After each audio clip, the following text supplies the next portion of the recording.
ಯಾರ ಜೊತೆ ಸಿನಿಮಾ ಮಾಡಲಿಕ್ಕೆ ಅಂತ ನಿಮ್ಮ ಹತ್ರ ಅಪ್ಪೋರೊಟ್ಟಿಗೆ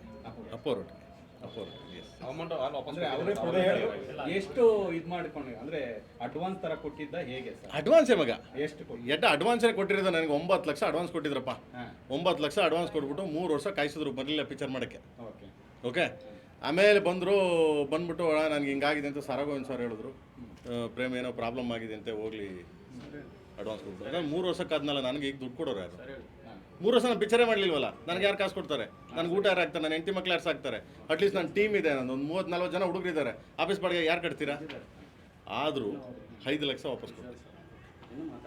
ಆದರೂ ಯಾರು ಕೊಟ್ಟವ್ರೆ?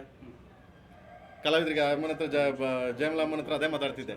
ಒಬ್ಬರು ಇವತ್ತಿನವ್ರಿಗೆ ಯಾರು ಕೊಟ್ಟವ್ರು ಅಡ್ವಾನ್ಸ್ ಹತ್ರ ವಾಪಸ್ಸು? ನಾನು ಕೊಟ್ಟೆ, ನಾನು ಕರೆದ್ಬಿಟ್ಟು ಸರಾಗೊಂದವ್ರು ಇದಕ್ಕೆ ಇಟ್ಕೊಂಡೆ ಅಧ್ಯಕ್ಷತೆಯಲ್ಲೇ ನಾನು ಕೊಟ್ಬಿಟ್ಟು ನಾನು ಕಳಿಸ್ತೆ ಹೋಗಿ. ಅವತ್ತು ಅದನ್ನ ಒಪ್ಕೊಂಡು ಹೋದ್ರೆ ಅಷ್ಟೇ ಅಂತ ಅಲ್ವಾ? ಕ್ಲಿಯರ್ ಆಯ್ತು, ಕ್ಲಿಯರ್ ಅಲ್ವಾ? ಬರಲ್ಲ ಅಂತ. ಅದಾದಮೇಲೆ 4 ಲಕ್ಷ ಕೊಡು, 4 ಲಕ್ಷ. ಅದಾದ್ಮೇಲೆ ಏನು ಪ್ರಾಬ್ಲಮ್ ಆಯಿತು, ನನ್ನ ಆಫೀಸ್ ಮುಂದೆ ಬಂದರು, ಗೊತ್ತಿರ್ಬೇಕು ನಿಮಗೆ. ಸಂಜೆ ಎಲ್ಲ ಬಂದು ನಿಮ್ಮ ಮನೆ ಚಂದ್ರಲೇಟ್ ಆಫೀಸ್ ಹತ್ರ ಕೂತಿದ್ರು. ಅದು ಅಲ್ಲಿಂದ ನನಗೆ ಇದಾಯಿತು, ತಪ್ಪದು. ಯಾಕಂದ್ರೆ ಇನ್ಸಿಡೆಂಟ್ ಗೊತ್ತಿಲ್ಲದೆ, ಯಾಕಂದ್ರೆ ಅಲ್ವಾ? ಎಸ್, ಅದು ತಪ್ಪದು. ನನ್ನ ಆಫೀಸ್ ಅದು ದೊಡ್ಡ ಇದೇನಲ್ಲ ಮಗ. ಓಕೆ, ಅವತ್ತು ಮುಂಚೆ ಹೇಳಿದ್ರು ನಾನು 4 ಲಕ್ಷ ಅಲ್ಲ, ಹೋಗಿ ಬನ್ನಿ ಸ್ವಾಮಿ, ದೇವ್ರು ಕೊಟ್ಟಂಗೆ ಎಲ್ಲ ಕೊಡ್ತಾನೆ, ಯಾರೋ ಕೊಡ್ತಾರೆ ಅಂದ್ಬಿಟ್ಟು.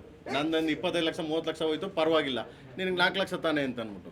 ಯಾವಾಗ ಅವ್ರು ಬಂದ್ಬಿಟ್ಟು ನನಗೆ ದುಡ್ಡು ಕೊಡಬೇಕು, ದುಡ್ಡು ಕೊಟ್ಟಿದ್ದು, ಆಮೇಲೆ ಹೇಳಿದ್ದು, ಇಲ್ಲಿ ಚೇಂಬರ್ಗೆ ಲೆಟರ್ ಕೊಟ್ಟಿದ್ದೀನಿ, ನನಗೆ ಇನ್ನೂ ದುಡ್ಡು ಬರ್ಬೇಕು, ಆ್ಯಕ್ಚುಲಿ ನನಗೆ ಬೇಡ, ಪರವಾಗಿಲ್ಲ, ಅವ್ರಿಗೆ ಕಷ್ಟದಲ್ಲಿದ್ದಾರೆ ಅಂತೀರ ತಗೊಳ್ಳಿ ಏನ್ಬಿಟ್ಟು ಕೊಟ್ಬಿಟ್ಟು ಚೇಂಬರ್ಗೂ ಹೇಳ್ಬಿಟ್ಟು ಹೋಗಿದ್ದೀನಿ, ಸರಾಗೋದು ಎಲ್ಲರಿಗೂ ಹೇಳ್ಬಿಟ್ಟು ಹೋಗಿದ್ದೀನಿ. ಅದಾದ್ಮೇಲೆ ಇದಾಗಿರೋದು, ಆಯಿತಾ? ಸೊ ಇನ್ನು ಮಿಕ್ಕಿದ್ದೆಲ್ಲ ಅವ್ರು ತಗೊಳ್ಳಿ, ಸೊ ಕೋರ್ಟಲ್ಲಿ ಬರ್ತಿ ತಗೊಳ್ಳಿ. Okay, thank you so much. Thank you ಮಗನೇ.